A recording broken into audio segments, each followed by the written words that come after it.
Today is the feast. It's funny. This thing didn't work. It worked. It turned on, and then when I went to turn it off, it wouldn't turn off. And now it's working and not working. Now the outdoor light's not working. Anyway, this is Sunday, and is it still Sunday? Yes, it's still Sunday. This is the feast day of St. Clare of Assisi. Born in 1194, died in 1253. St. Clare's father was a count. Her mother was Blessed Orsolana. So again, we're surrounding ourselves with saints. Her father dies when she's young. She heard St. Francis preach in the streets. She confided in St. Francis her desire to live for God. She becomes close friends with St. Francis. I believe there's some years difference, I think. They became close friends.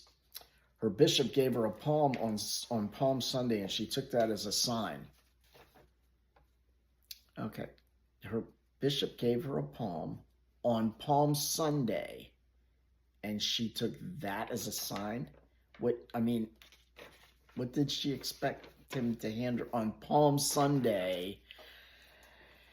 It doesn't seem like much of a sign to me, but clearly in her life, that must have meant something a little different. And so, and I have those things where, like, you're reading, you're praying something, and then you turn to the Bible and you start reading the next thing, and it's your exact situation, for example.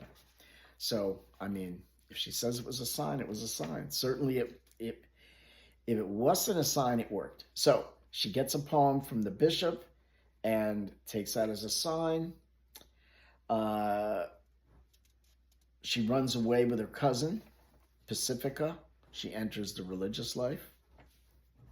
She took the veil from St. Francis, the founder of She took this veil from St. Francis. She founded the Order of the Poor Clares, called the Poor Ladies, known as the Poor Clares later.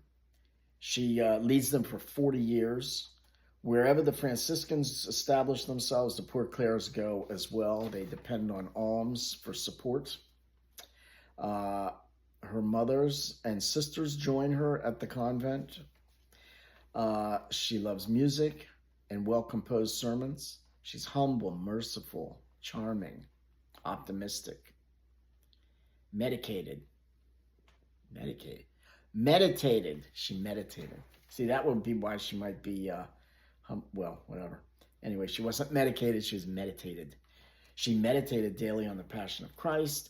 When she learned of the Franciscan martyrs in Morocco, she wanted to also give her life for God, but she was convinced out of that. Once, when the convent was about to be attacked, she took out the Blessed Sacrament, put it in a monstrance, or it was in the someone put it in the monstrance. I guess she could do that if she was a sacristan. She could do that. She put it in a monstrance, went out the front gates, and started praying, and the attackers left. At the end of her life, she was too ill to go to Mass, and the Mass would be projected on her wall so she could be there with the Mass. And so her patronage one of her patronages is of television. Remember, this is born in 1194, died in 1253. I think it was 1959 that one of the popes designated her patronage of television.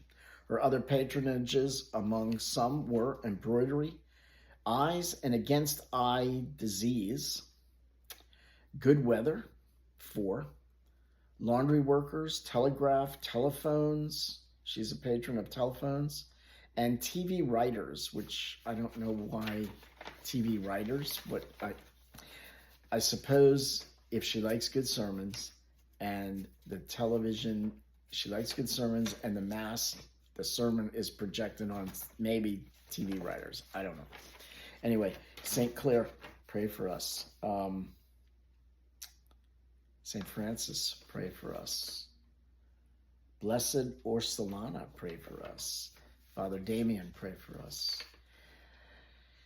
Mary Ann Cope And Joseph Dutton, pray for us.